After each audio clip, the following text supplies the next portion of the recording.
Hello，大家好，အားလုံးပဲမင်္ဂလာပါဒီနေ့အပိုင်း၈လေးအတွက်ပါရီလာမလဲဆိုတော့ပေါ်ဖော်မောဖောကို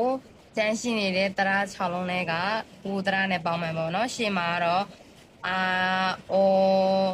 အီဆိုတဲ့တရား3လုံးနဲ့ပေါင်းခဲ့ပြီးပြီနောက်ထပ်ဆက်ပြီးလာမှာကဘူတရားနဲ့ဆက်ပြီးတော့ပေါင်းမယ်အဲ့တော့ဘူတရားကိုတစ်တန်တင်မယ်ဦးဘူတရားကိုနှစ်တန်တင်မယ်ဦးဘူတရားကို3တန်တင်မယ်ဦးဘူတရားကို4တန်တင်မယ်ဦးဦးဦးတော့ဒါမယ်နော်ဒီတွေကပေါ်ဖော်မောဖော်ရှိမယ်အဲ့တော့ဘယ်လိုပေါင်းမလဲပေါင်းကြည့်ပါအောင်ကိုပါပေါ်ဦးပေါ်ဦးပဲရှိတယ်နော်တစ်တန်မတင်ရသေးပေါ်ဦးဘူး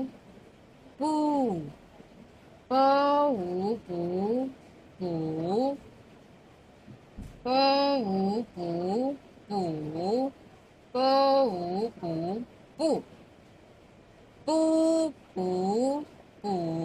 ပူ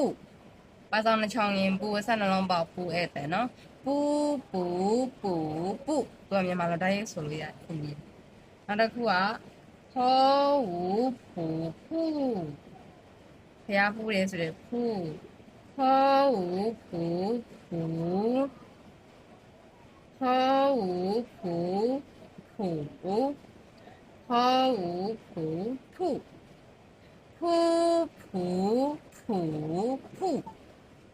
အပေါ်နေပြန်ဆိုကြည့်မယ်ပူ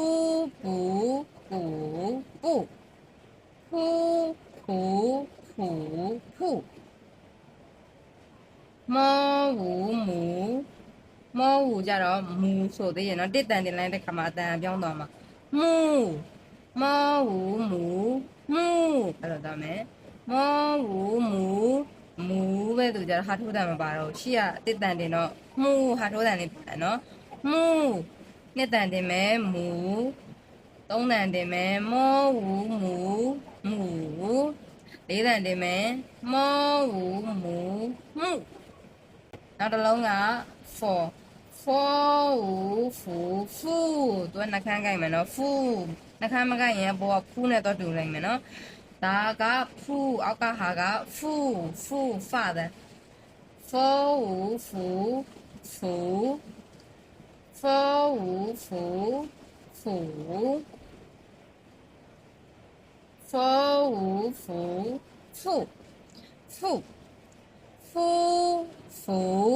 forဦးဖူရတယ်နော်ရက်ဆိုကြည့်အောင်ပေါ်ကနေပူဖူ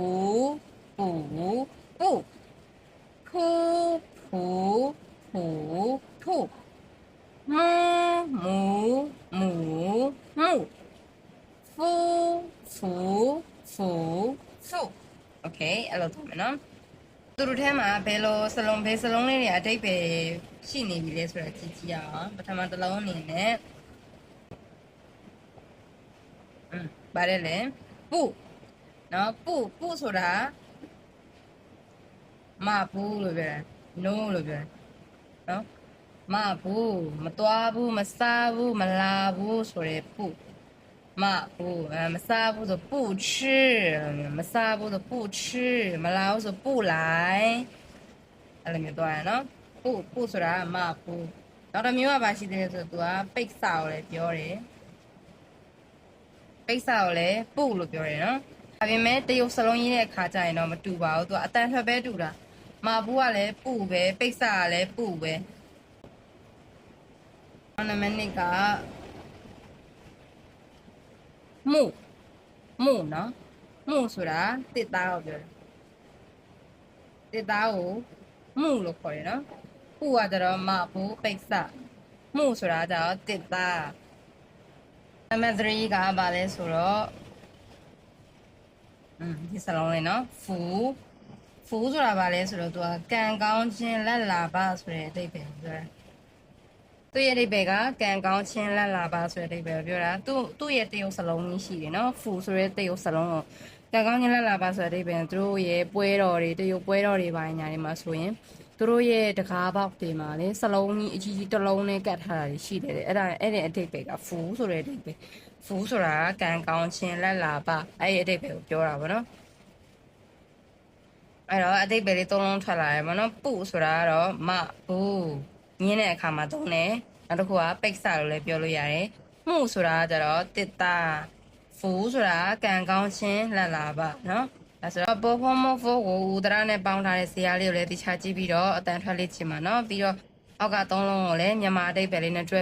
ဖက်ပြီးတော့မှတခြားလေးဖတ်ထားပေးပါနောက်ပြီးရင် quiz လေးဖြည့်ကြည့်ရမှာပေါ့နော်ပုံလေးထဲမှာဖြည့်ကြည့်ရမှာโอเคဒါဆိုလို့ရှိရင်ပတ်အိတ်ထီရောက်လာတာကပိုးဖို့မိုးဖို့ကိုတစ်လုံးတရ6လုံးနဲ့ပေါင်းဆက်တာပေါ့နော်ပေါင်းဆက်တဲ့ခါမှာသူပေါင်းခဲ့တာကအာအော်ရေရီရေဝူရေနောက်ဆိုတော့ယူရမပေါင်းတော့လားဆိုတော့မပေါင်းတော့ပါဘူးပိုးဖို့မိုးဖို့မှာယူတရနဲ့ပေါင်းတာမရှိပါဘူးဆိုတော့6လုံးနဲ့မှာအော်ရေယူရေနဲ့မပေါင်းဘူးပေါ့နော်ဒီတော့ကတော့ဒီလောက်ပါပဲပတ်အိတ်ကိုတခြားလေးစူးစမ်းပြီးတော့မှဖတ်ထားကြည့်ပါရှေ့ရဟာတွေလည်းမေ့မသွားနိုင်အောင်နော်နောက်တစ်ပိုင်းမှာတော်ထနလကိုဘယ်တရားရင်းနဲ့တွဲလို့ရမလဲဆိုတာကိုဆက်ပြီးလေ့လာသွားကြည့်ရအောင်谢谢大家拜拜